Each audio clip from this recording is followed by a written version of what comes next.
Hello, everybody, and welcome back to Movie and and I'm RJ. And I'm Paige. And today we're going to be talking about 2007's Vacancy, also known as that movie that kind of existed, that everyone thought was a ripoff of The Strangers, but actually came out a year before The Strangers. You know what's crazy? When we watched the trailer, I feel like I remembered seeing this trailer when it was airing, and I was like, oh, okay. And then I completely forgot about this movie and never watched it ever. I remember seeing the trailer, and I think there was just a certain trailer where they only showed like a bit of the smut film, and that was like the entire trailer. And that scared the crap out of me as a kid. But I was also easily scared as a kid, so there's that. Was this how long into the Underworld series was this? Oh, dear God. Okay, so here's what we're going to do. You ready? Okay. I'm going to research it because I actually have the Wikipedia for Vacancy, and I can just go to Kate Beckinsale. Up. You talk about the trailer. I'll do the research. Oh, yeah, sure. So the trailer basically gives the entire movie away. They show you the beginning. An hour and 25 minutes, girl. 100%. That was a waste. So they show the car break down at the gas station. Then they get into the hotel. They watch the smut film of the murders. And then they realize, whoa, it's in the room that they're staying in. Holy crap. And then it proceeds to show clippets of what happens throughout the movie. I mean, I know that's what a trailer does, but this gave away any sort of mystery, if it had any at all. Also, the one thing about this movie, about the trailer, really, is it has like a void of noise. Like, there's no noise whatsoever. Oh, I didn't notice that. Yeah, it got going towards the end of the trailer. Also, this trailer's 2.5 minutes long. Again, the entire movie. But it's like they would cut to the bits, and they would also cut to the funny bits that were not funny at all. I think what I felt like when they did that with the little banter was they were so proud. The writers were so proud of their banter bits. They were like, we need to put this in the trailer. It's the best part of the movie. So, Underworld started in 2003. This is 2007. Between then, she was in Underworld, Van Helsing, The Aviator, Underworld Evolution, and Click, if you remember that movie. I do. Wow, she was in Click? I think she was the wife. Oh, holy crap.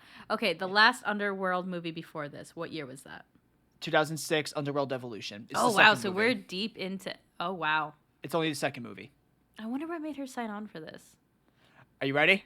Oh, okay. Well, she was the second choice. Oh. The role was originally offered to, and I think accepted. She just dropped out the last second. Sarah Jessica Parker. Really? Yes. In this? In this.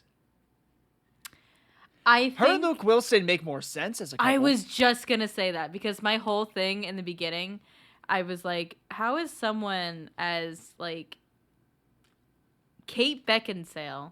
As vampiric as Kate Beckinsale. Thank you. I couldn't find the word. Vampiric as Kate Beckinsale with Luke Wilson. She's also in the sequel that comes out the next year as like a cameo. There's a sequel? There's a sequel prequel, if you know what that means. Oh, God. Okay. And then 2009 is when I think... Oh, wow. Underworld 2 was her last Underworld for a while. She had a cameo role in the third one, but she doesn't come back for a while. You gotta remember, she goes on an acting break. In like Right. But yeah, the trailer was... Yeah. It was... I remember the first time I was like, yeah, this is so mid-2000s. Like, it's not a good trailer. It really sucks. It's... The last time we were in the mid-2000s was with House of Wax. I was just going to say House of Wax. It felt the same. But the House of Wax had the fortune of having a good soundtrack. Very true. That's true. They this paid one a lot. had, they paid a lot of money for that soundtrack in House of Wax. This movie had the fortune of having the Saw song if Saw was a spy thriller. See, to me, I feel like the director or the producers had this song created for another movie that they never got made, and they were like, you know what? We own this song already. We're just gonna use it. Like it was going. I'm like, Mission Impossible. Like we gotta put our funds into Kate Beckinsale's budget. I mean, here's the thing. This movie got reviews. It had I think 19 mil budget, made 35 mil, so it didn't do well. No. At least it made its money back. 19 okay, yeah, maybe made like 5 mil profit after like marketing and such. marketing and everything. But, you know, I think it was weird with this movie because they treated her like a side character, even though she is the main character acting wise. 100%. It was basically Luke Wilson's movie, and then he's like, okay, just stay here. Stay here, Kate. Oh, be quiet, Kate. Stand there. And it's just like, oh, okay. It's You're like gonna a tell video Kate Beckinsale game that? with how it's like structured. Yeah, that's true. But it's weird. We just watched this movie. We're about to go into the movie and talk about it. I don't remember anything that happened though. Me neither. So this is gonna be fun. Let's go. Let's do it.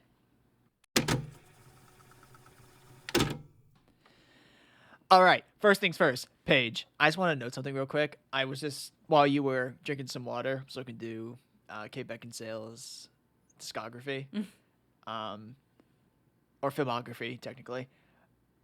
In 2016, she was in a movie called The Disappointments Room, and for some reason, I find that highly comedic. That's an interesting title. All right, here we go. On their way home from a family party, David and Amy Fox, oh god, those names, who are on the verge of divorce, took a wrong turn on a remote mountain road. They did not take a wrong turn. She was sleeping. He pulled a Paige. He did. He pulled a me. He said that, oh, the traffic was terrible, so I took a shortcut. I 100% would do that. 100%. You would get us killed. Yeah. You would get us killed. 100%. You know what? Next time we go on vacation, you're not driving. You're banned. I don't trust you anymore. Understandable. I like how the description is like they're on the verge of divorce.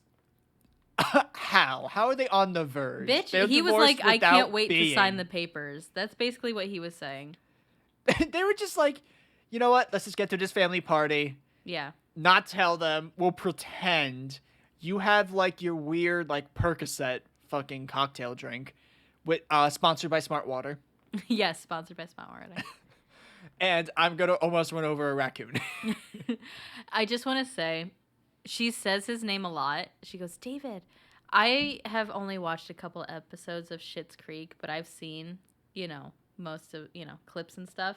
So anytime she said David, I was thinking of the David from Schitt's Creek every fucking time.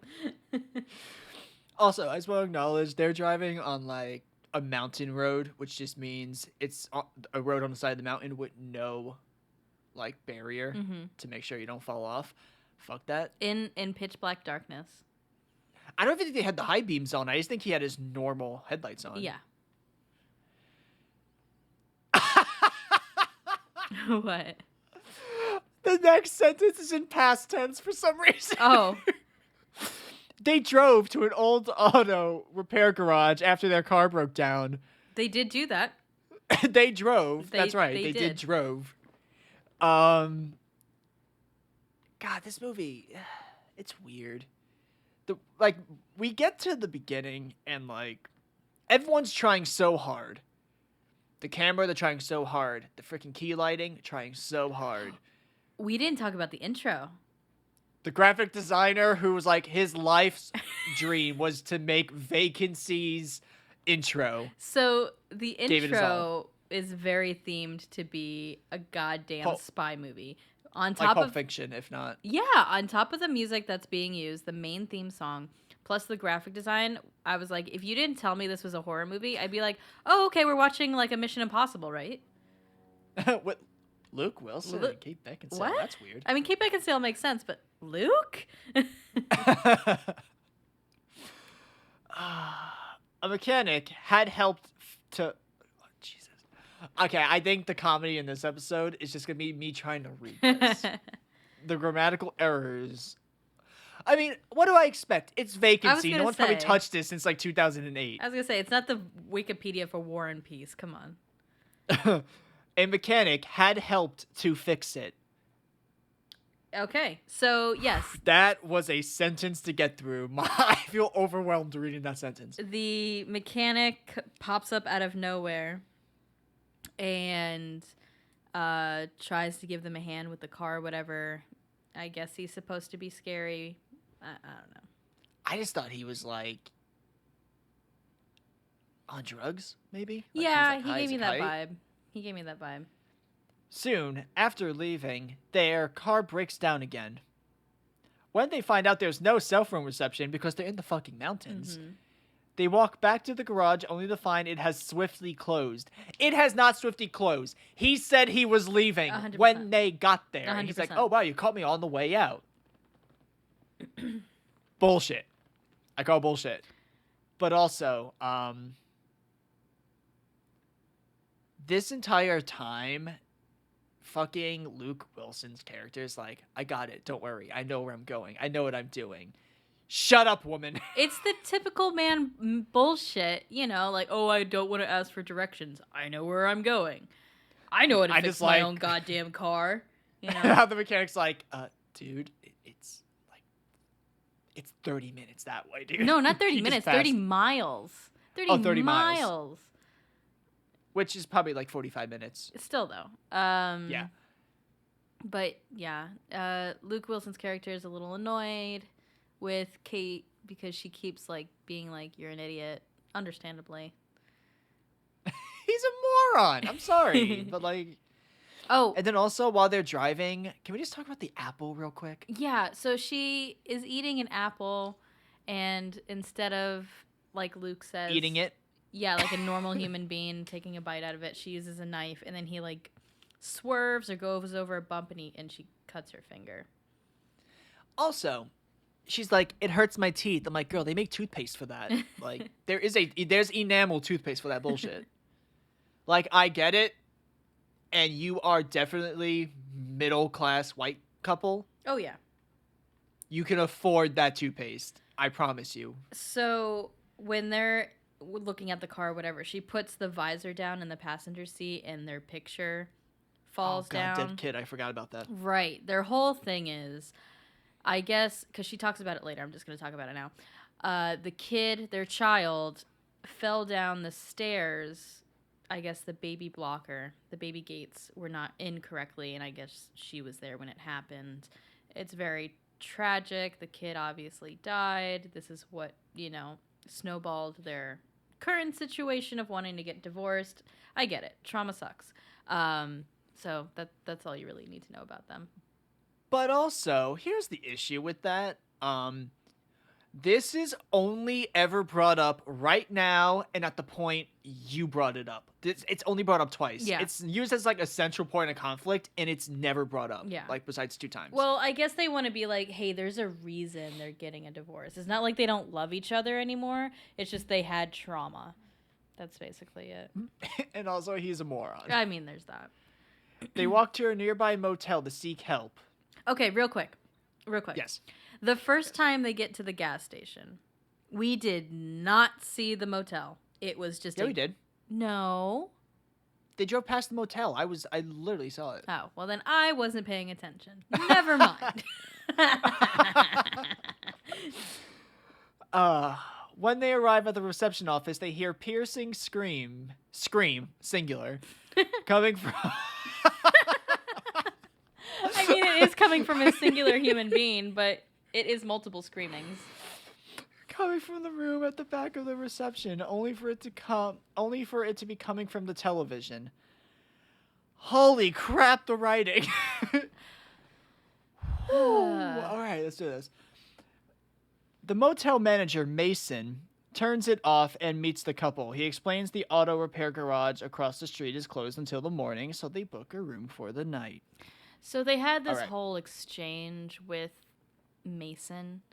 Was it supposed to be comedic with the change and stuff like that? I don't know. Okay. I have no clue. Because it wasn't that funny. It was more annoying. And just a waste of remember, time. This is 2007. Comedy is not that good in 07. I'm sorry. And it was just a waste of time. I guess you do have really to was. fill some gaps here with this plot. I think it's like a movie has to be 80 minutes or it's like 75 minutes minimum for it to actually be allowed in theaters. Yeah, I think you're right. So they were like, screw it. We have to drag this out at this point. While getting ready for bed, David and Amy are... No. Let's talk about this room before we get back to the plot. Sure. Let's talk about this room. Okay. They walk into the room, And you're like, it's big. And I remember our exact words were, it's big was your comment. And I went, oh my God, I can smell it, was my comment. We can see where we're going. It is a big room, though. You do have to admit. It's a huge room. Oh, but it was the honeymoon suite, right? Honeymoon suite. Yeah, okay. Then, because they show on the camera later on the rest of the rooms, and they're all the same fucking room. Exactly. Okay, thank you. And then we get, so far you're like, it's big. And I'm like, I can smell it. It smells like mold and probably dried sex. And then she turns on the light, and you join me. You join me on the side. There's a fucking roach. It's not a regular big. roach. It's one of those bug. Roaches that you've seen on Fear Factor. You remember Fear Factor? All right, we're going back. That they would have to like either eat or lay in a bed of. The enormous ones that are about like 3 to 4 inches. God, it was horrible. And she never saw it. She never saw it. It climbs underneath the rug. I know. These are the types of roaches that are like on par with palmetto flies. Palmetto bugs. And palmetto bugs are just scary because they fly and they sound like a fucking helicopter when they set off. Oh, 100%.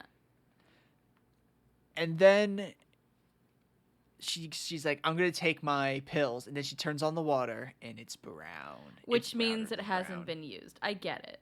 You know. Yeah. But it has been used at the same time. Like it has, but hasn't. Right. And then she puts her ass in the bed. Okay.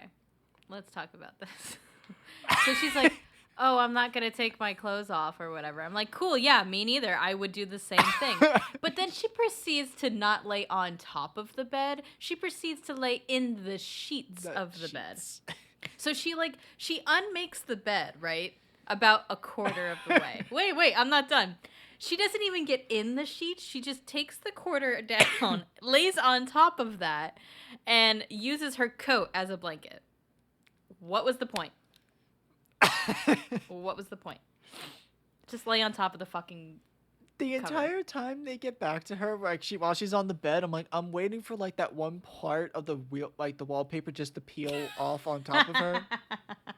Because that's the type of wallpaper we have here. It's about to fall, and we also get to see Luke Wilson's haircut. And like I said, Courtney Cox's hairstylist from Scream 3 would never. That's the back is uneven. The back is like a wave. It waves. His hair is cut, but it looks like. I know you brought that. It looks like Gale Weathers had a mental break. I'm 99% sure he had a mental break. He did lose his son recently, so. His hair is a wreck. Yeah. Also, I think it would have been really funny if she laid in the bed, that the bed would have just like broke. I think that would have been great. If this was a rom-com, this would have been very what true. happens. While getting ready for bed, David and Amy are alarmed by loud banging on their door and the door to the adjacent room. Oh my God. Talk about a smart human being and a dumbass. Yeah. She decides, you know what I'm going to do? I'm going to look out the window because there's a fucking window right here. Or an eye hole. There's two things. He decides, you know what I'm going to do? I'm going to open the fucking door. Yeah. Yeah. Because, that's intelligent. Sure. And then, the people who are banging on the room, I'm going to bang back. Yeah, let me get them angry too. But also, I just want to say, I would be very scared if this happened to me. This is a very oof moment. I would have straight up been like, bitch, we're sleeping in the car tonight. Oh, I'm not getting I wouldn't even come here. It would have been like, oh, can I use your phone? Great, cool. I'm going to use the phone and, I don't know, call non-emergency police services or something. I don't know. I would have stayed in the car the entire time. Yeah. David goes to reception to tell Mason about the situation. Mason tells them they are his only guests. It's very psycho of them. Oh, this movie was basically, like, the first half of this movie was like psycho. Oh, yeah, More psycho. It's even more psycho. Back in the room, David watches videotapes that was left in the room's TV. At first, it seems to be a horror film. Bitch, what movie? This was never a horror film ever. The minute he put it in, I was like, oh, okay. It's in the room. People are getting murdered. And he's like, oh, wow, this is crazy. What a weird movie. Dumbass. But then they realize it's a snuff film that was made in their room. It also takes him way too long to realize that's their room. I think it was supposed to, for the slow people in the audience, just start to connect the dots for them in a very easy manner. I connected the dots within 5 seconds. No, I know, but I'm just saying. And we are not the sharpest tools in the shed. No, okay? we are definitely not. We have a podcast. That doesn't mean we're smart. It doesn't mean we're experts. It just means we have a podcast. Yeah, we just like to listen to ourselves, I guess.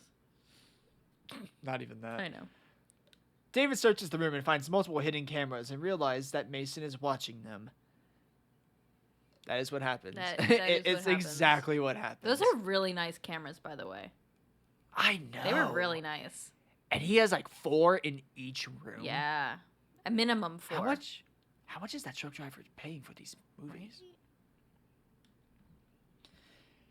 David and Amy flee the room for the woods, but are confronted by 3 men wearing masks. Those masks are fucking petrifying. They were very scary. Very scary. I liked them. So they return to the room and lock the door. Oh. In the bathroom. Real quick. When the murderers were coming to run to them, one of them was doing the get out run, and he was just like... It was good. And very, very frightening. Oh, yeah. I think the only thing that's more scary is when they're crawling through the tunnels and there's just that one guy who's just like... I don't know. Made it his goal to crawl. The running is very scary. And the masks really do the job for this movie. I think they were burn masks, right? Like a form of burn. I don't know. Like if a burn victim has a mask, I know it's usually plastic. Oh, I'm not sure. They are shocked to find the half-eaten apple left in the car. Right. Oh, yeah. She left it on the dirty dashboard in her car. So, there's that. From the window, they attract the driver's attention, but soon realize he is working with Mason. Did we skip them going into the bathroom and realizing the window there was nailed shut? Yes, we did. Okay. Did he break the window yet? I mean, the mirror yet? The mirror? Remember he broke the mirror for, like, a weapon so he can get the glass? I mean, have they... I guess we're...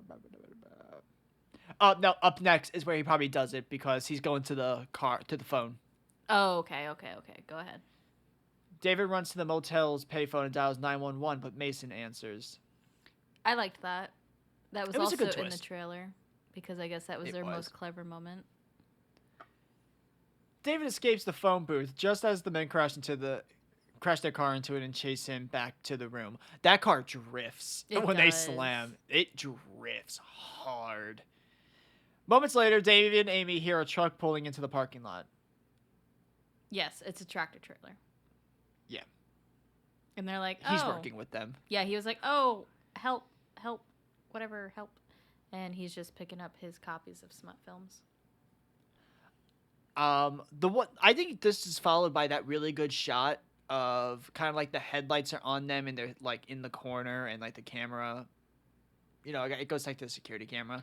Do you want to talk about the camera work in this film real quick? It tried way too hard. It was good. It was really good. It tried too hard. But for this movie with like a extremely lackluster plot and like script, I thought it was really good. Some camera angles were very well done. The lighting was pretty good.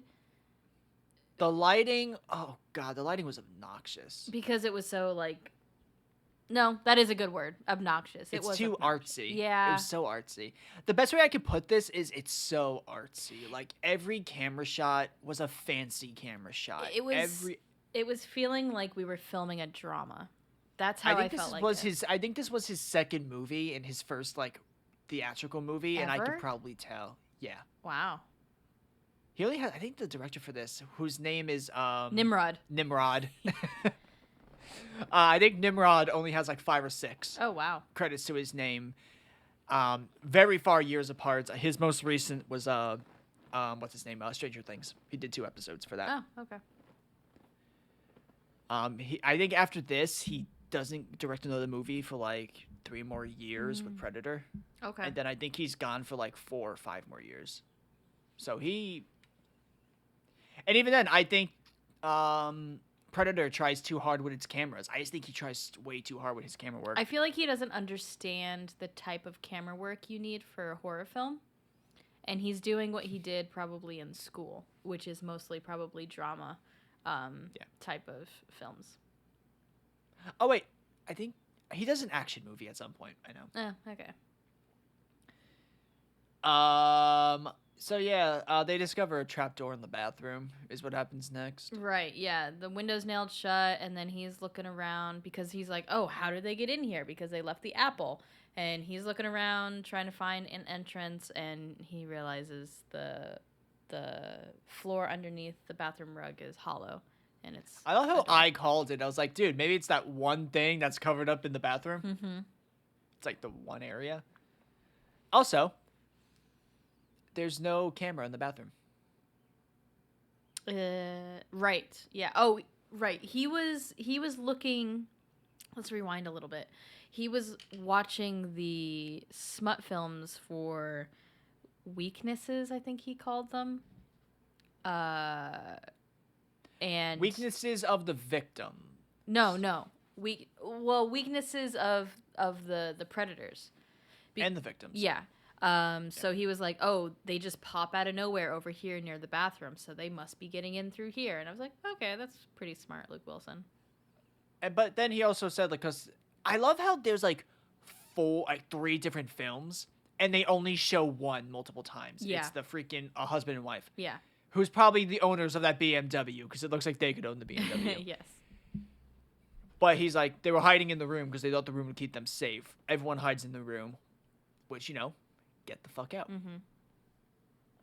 And he's like, I wonder where the trap door is. And then he just jumps off the bathtub, and he's like, oh, yep. I'm a genius. And I'm like, dude, no. Anyone with a working brain could have went, there's probably a door down there. They go into the tunnel, and Amy starts to have like a panic attack. Understandably so. Totally You're in a small tunnel. Yes. With little lighting. Yes. And the stressful situation overall. Oh, yeah. And then he's like, don't scream. And whenever you hear the words don't scream, you're like, oh, God, there's something wrong over there. And it's rats. And then Paige had to go to the bathroom right at this scene. I'm like, oh, God, no. I didn't pause on the rats, though. I didn't pause on the rats. That's true. That means the minute you press play, we were back at rat season. But just to say, I do not think they got Kate Beckinsale to sit in the room with rats in a 4-foot vicinity of her. They showed the rats. I'm pretty sure they probably did. I don't think they did, because there were some shots where it was like you hear the rats while they're crawling, but you don't see them. I do not think she was near those rats. There was a lot of fucking rats. They were. I don't have a thing with rats. I know a lot of people do. Like a fear. If you that would change if you had to crawl through rats. You'd be like, yeah, I guess so, but I don't know. Now roaches.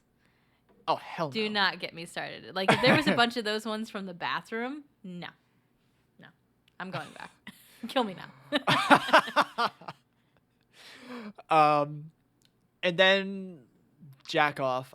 Mason is like, they're in the tunnels, because no shit, they're in the tunnels. And then the dudes start crawling, and there's this one that is fucking like, he's going with a purpose. Yeah, he's crawling like a Neanderthal type of crawl.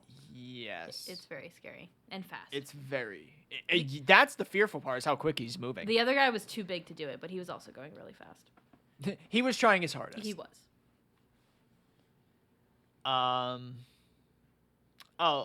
They end up in the manager's room. Yep. Amy attempts to call the police, but is interrupted by Mason. I do not remember this happening. Oh, yeah. Yeah. I remember this. Followed by the masked men, they sneak back into the tunnel and take a different route, ending up in the auto garage across from the motel. Yep. And then this is where we get the little dramatic moment where she's like, "Oh, I'm sorry for everything. It's my blame. I'm to blame for our child's death." And then he's like, "No one blames you. You have to stop blaming yourself.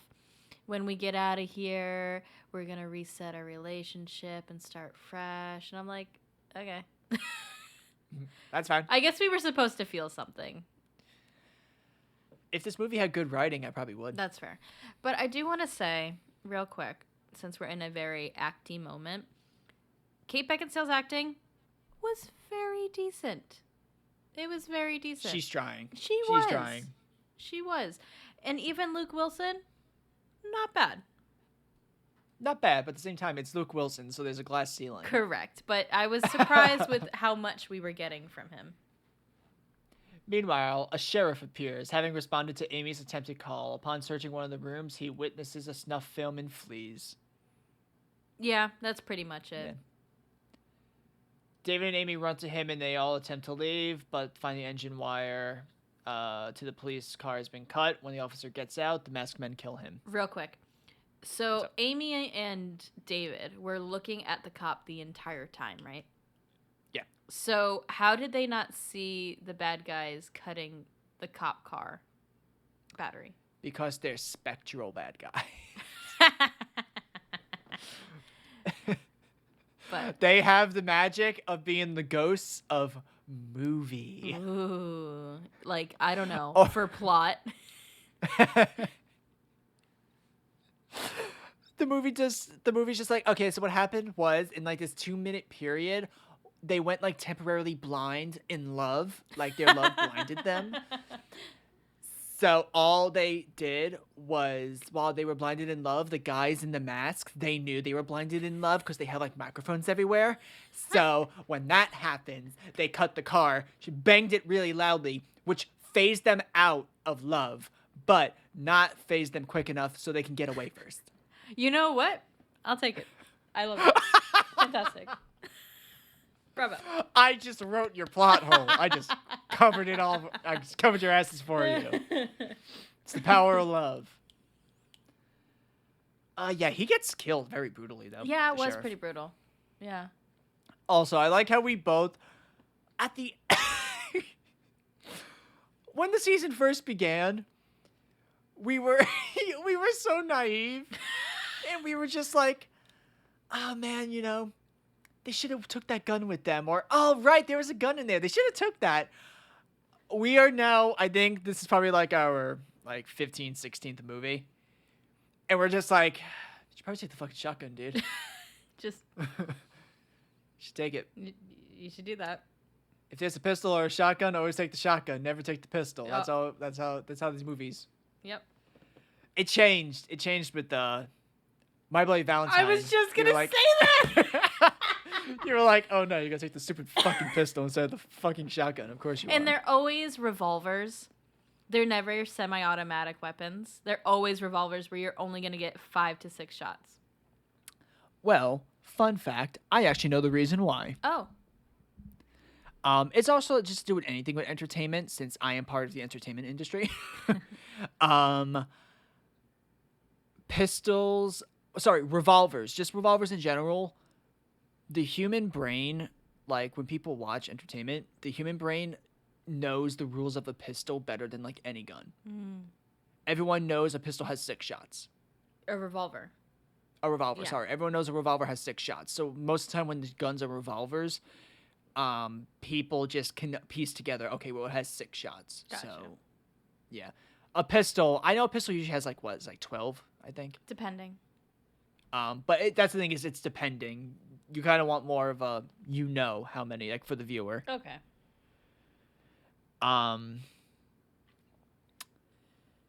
David and Amy, oh no. Yeah, the next sentence is really also David and Amy. Run into one of the other rooms. David hides Amy in the ceiling. Oh, right. The what's his name? The attic? The attic, yes. Yeah. So he kind of has a brain for a minute because this is his climax. He breaks the bathroom window and she's like, "We can't fit through there." And I was like, "Yeah, you can't fit through there." And then he rips off a piece of shirt and he's going to like, oh, they're going to think you got through and ran away. And I'm like, okay, let's see if they fall for it. That's pretty stupid because it's like perfectly placed on the broken window. And then they believed it. And I was like, oh, they are. You got to remember, at this point, the reason why they would believe it, I think if this was probably the beginning of the night, they would have called the bluff. Mm-hmm. But the thing is, it is hours into the night. These people are causing a lot more issues. They now have to deal with a dead cop. That's true. At some point. And the cops were called, so they are aware of the situation. They're getting desperate. Yeah. That's so okay. And it's that thing of desperation will always override any form of common sense you have. Yeah, that's true. Especially because this other guy, the main guy, Mason, has no means of controlling his emotions. That's the one thing this movie tries to push is if he is not 100% in control, he will break down. Yeah. And he will make these weird mistakes. Like, he lets what's-her-name live, like, early in the movie, Amy. Mm-hmm. He could have killed them. And that's what he says later on. Yeah. It's just, I think the three of them are so used to being in power, and they're so used to, like the video showed, they play with them first. They can grow in at any time, but they choose not to because they want to get a really good, snuff film. The thing is, they probably knew eventually this was going to have to happen to them. Yeah. You would think, but again, I think their heads were too full of themselves, and they were just like, oh, that will never happen. We're always in control. It's not a problem. But it also would make sense why, they eventually get foiled because they start to get cocky. Mm-hmm. They start to get kind of like narcissistic about it. Mm-hmm. Hides her in the ceiling while he plans to make it to Mason's office to retrieve a revolver, but the men stab him as he leaves. That's very quick. He opens the door and it right is there. Boom. Which is interesting to me that they were right there at the door and they didn't hear their conversation. And there's cameras in the room. Thick walls? There's cameras in the room. And Mason's in the camera room. So, here's what happened. Okay, thank you. Let's go. Okay, here we go. So, what had happened was... I'm going to try and piece this together. Sure. I got it. Power of love before... So, here we go. For 5 minutes a day, randomly, Mason automatically goes deaf and blind for some apparent reason. Oh, wow. No one's ever known why, but it is a sickness he has, but it's only attached to him. But if you become one of his best friends, he kind of spreads one of the symptoms to you. Okay, all right. It's kind of how it works. The power of friendship. Don't ask. Right. The power of friendship, but also the power of whatever maybe happened to him in the prequel. Got it. Okay. All right. I'm down. Because I know he's the main character of the prequel. This makes sense. Okay. So, he was blind. He's like, fuck, I gotta be in my room where I know where everything is. But he also can't hear. So, but he's like, okay, if I'm in my room, then I'm safe. However, in the 5 minutes that he was blind and deaf, they had their discussion and hit her. Okay. I believe it now. So, or it's also just this other thing of the movie told you before that there was no cameras in room 1. They did? Every room had a TV except room 1. Oh. Okay. Interesting. Sure. But they have their little discussion and they have their moment. And he's like, whatever you do, don't make a sound no matter what happens. And then he's like, I love you. I love you. And I'm like, oh, okay, Luke's going to die now. But I like how we were watching with subtitles, like... Oh, they fucked up sometimes? No, it's not that they fucked up sometimes. It's that the Wilson accent fucks up subtitles that are, generated by AIs. That's true. Because everything was like... I love you. It was like Y-O-O, or it was like fucking, but the way they say it's F-O-O-K-I-N because that's just how he pronounces words. That's true. He gets stabbed. He does. And it's so sad, and you're like, oh, baby, I'm so sorry, Kate Beckinsale, maybe? He gets stabbed 2 or 3 times. Like, they go, and his acting during the crawling was good. He looked really fucked up. And then he gets filmed. He dies, quote unquote. He dies. In the morning, Amy comes down and leaves, finding one of the killer's cars. As she attempts to drive away, a masked man breaks into the car from the sunroof, and she crashes the car into the motel, killing two of the men. This was such a bad bitch moment. It was a bad bitch moment. This was the moment I was like, if the movie was more this, I probably would have liked it. So what I'm hearing is make Kate Beckinsale the actual main character during this movie. Yes. So if we didn't have the patriarchal man who has to be in charge and control the situation and gave it to Kate, it would have made it better. Either that, or you hire, like, a person who is a good match for her. Okay. Like Hugh Jackman. Hugh Jackman would have been a perfect match for her. That would be interesting. That would have been a good match. Or, there's a lot of actors you could have chosen. David Arquette would have been better at this point. But, again, she wasn't the first choice. Now, if we had, well, you said Sarah Jessica Parker? Yeah. Sarah Jessica Parker? From Sex and the City. Really? Sarah Jessica Parker in this? Let me... Has she ever done a horror movie before? I highly doubt it. Yes, Sarah Jessica Parker was originally cast for this part, but she dropped out before filming began. Sarah Jessica Parker. Okay. Now, I think it would have made more sense if Sarah Jessica Parker was the lead here. Right? The dynamic... She definitely was the more famous... I don't get how both times the actress was always the bigger name of the two, and she was the side character. It's Hollywood. They do that shit all the time. I know, but it's also a horror movie, which usually means the woman will get the main cast role. Yeah, because you're the final girl. Yeah. Yeah. Except this movie doesn't have a final girl because there's no group. Right. So I think if it was Sarah Jessica Parker, the dynamic would have been more like on par with each other. But when you have Kate goddamn Beckinsale from Underworld, she's up here, and then you have Luke Wilson. It's just the match doesn't make sense to me. But whatever. I just don't know who could be paired with her that would be good. Yeah, I know. Because it would cost that movie a lot more money to get someone who is pairable with her, because it would need to be a bigger name. That's true. It would definitely need to be a more Hollywood name. Luke Wilson was just like, he was on the down ride from Legally Blonde. Oh my God, yeah. But I'm very curious, as I would love to have a conversation with Kate Beckinsale as to why she did this movie. If she's doing Underworld. Underworld. Pay her good. What's that? Probably paid her good. Probably, but still. Okay, so she kills the guys. Their deaths are pretty cool. They're pretty bloody. Oh God, one of them is brutal as shit. The one she rams. The one she crushes? Yeah. Yeah. Brutal. Yeah, that's pretty gross. And then you see Mason breaking through the doors. It's like,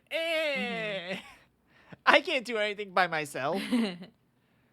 And then we get her getting to the, what's his name? The office, the main check-in area. Mm-hmm. And she's like, okay, the phones are down. And I was just like, where the fuck was this agency? The entire movie. Yeah. She's doing shit. She's doing shit. She is. I think maybe killing 2 people made her feel better. She's like, okay, I can do this now. She also blocks off the bottom door open from that room.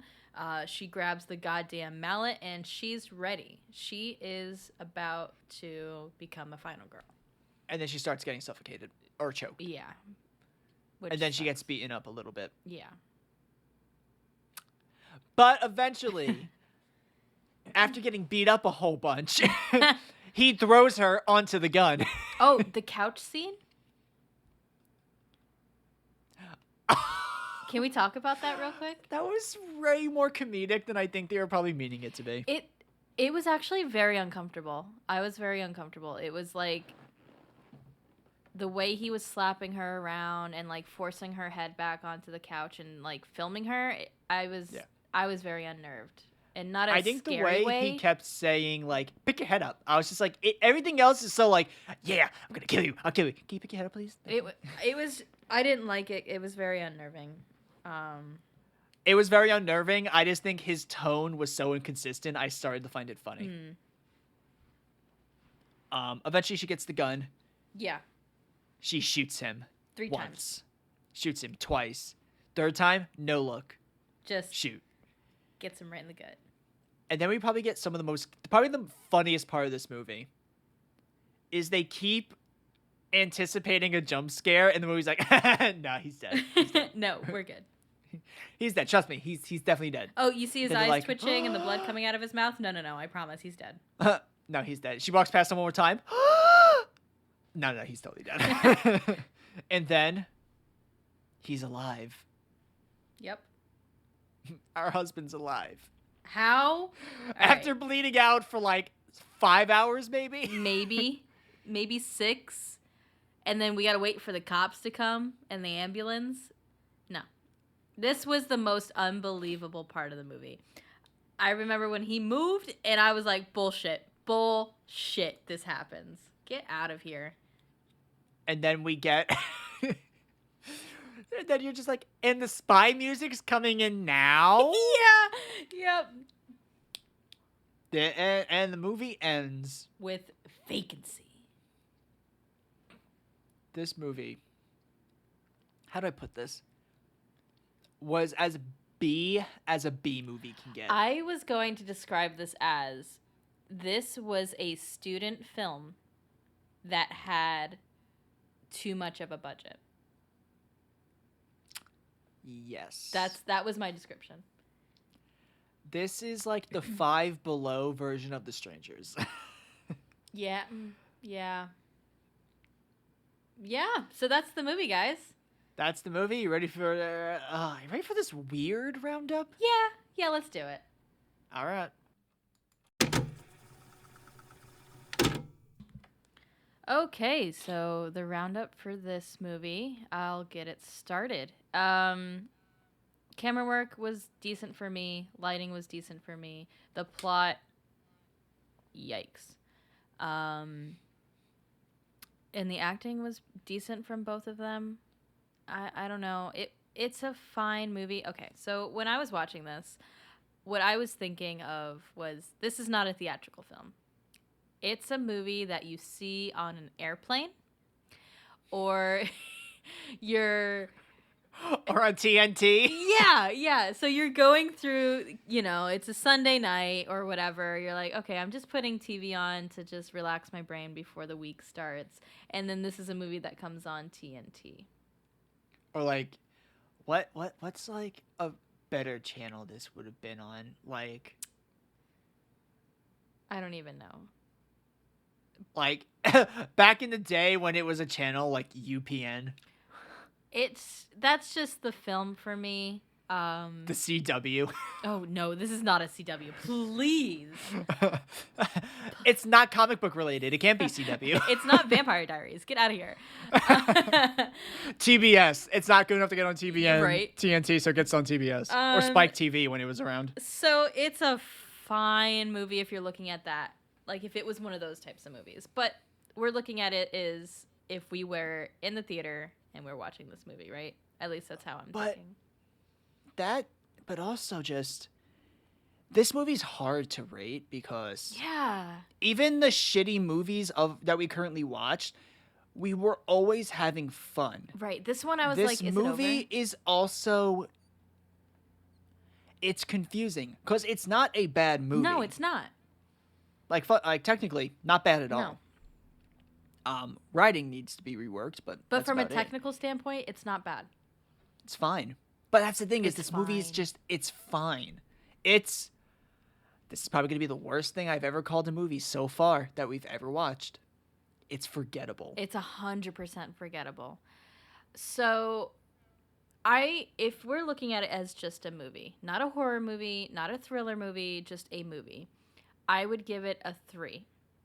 But if we're considering season 1, right? Like as if this is an overall rating And system. you got to remember, like, you rated Scream 3 a 3. I And know. I would watch Scream 3 over this any No, day. 100%. So that's why it's really hard to rate this. If we're comparing it to season 1 movies, I'd rate this a 1.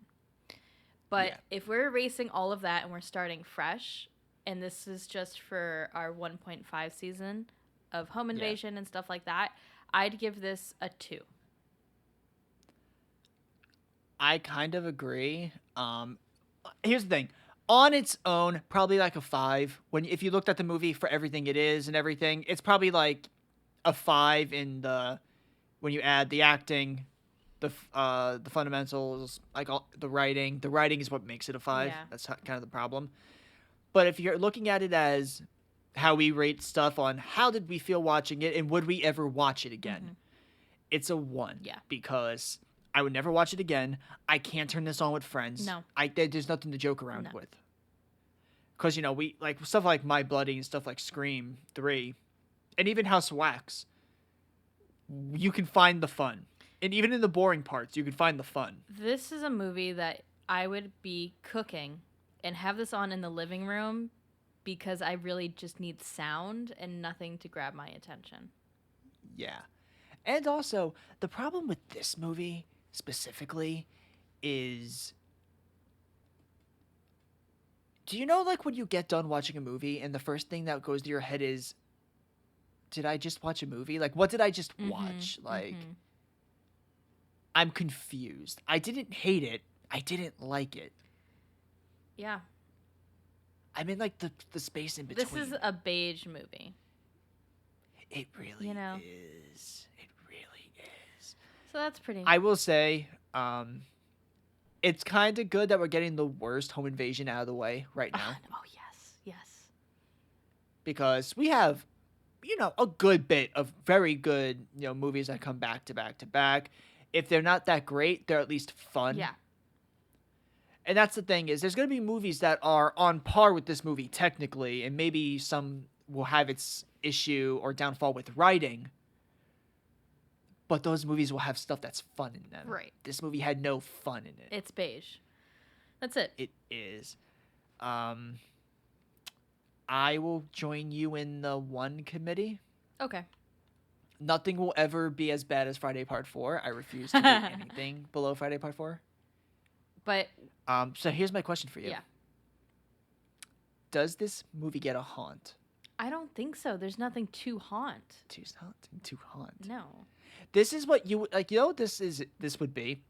This would be if at the end of the season we went, okay, we're going to make a house based off all the movies. Or it's like if you went to a haunted house in real life and they got like rights to movies. This is the type of house that would have a cameo in one house. Yes.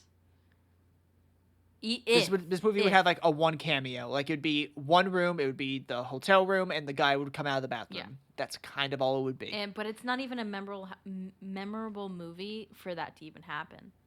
People are like, what the fuck is this? Yeah. So no haunt for this. Sorry guys, but unfortunately, there's really nothing here. Here's the thing. I feel like these next 2 movies, haunts are going to be a little bit tough. They are. And we will probably have to decide while recording, like, are we actually going to do it? Right. Or, because, do I just do the closing now? Do I just get into it? Do I just do it while we're right here? Yeah, I guess. Sure, let's do it. Let's do it. Okay. All right. So that was Vacancy from 2007 with Kate Beckinsale and Luke Wilson. If you not to be confused with No Vacancy, a movie that came out a few years later. So if you watched it, tell us what you think. Sorry. If you don't watch it, we definitely don't blame you. I wouldn't endorse this film. And then our next one will be the movie that this movie gets accused of ripping off, even though it came out a year later. I mean, a year sooner. The Strangers with Liv Tyler. Liv motherfucking Tyler, baby. Oh my God. I love Liv Tyler. I love. I've been waiting to get back. I know, it's like, you guys just finished Scream, and, like, you were all over Gale Weathers for, like, And 10 weeks Sydney. straight. And Sydney. And Sydney for 10 weeks straight. And Kirby for, like, 4 Oh, weeks. 100%. But that's the thing is, we left. That doesn't mean we left by choice. No. We were forced to leave. We had to. But and now we're back we're with Liv Tyler. back with Liv Tyler. I love this movie. I haven't seen it in a while. I haven't seen it in a few years, and I hope it lives up to what I remember. I hope if it is scary, I don't have like 2 days of paranoia post watching this movie. I'll tell my story about that movie when we get to it. But that's it for this one. Yes. Please. Oh, we're on Spotify now. If you guys don't know that, so please go ahead. And if you listen to us on Spotify, hi. how you doing? And if you are, we're on YouTube too. Disregard. So we're on YouTube and Spotify under Movie and a Haunt. Please come, like, subscribe, rate, comment, all that good stuff.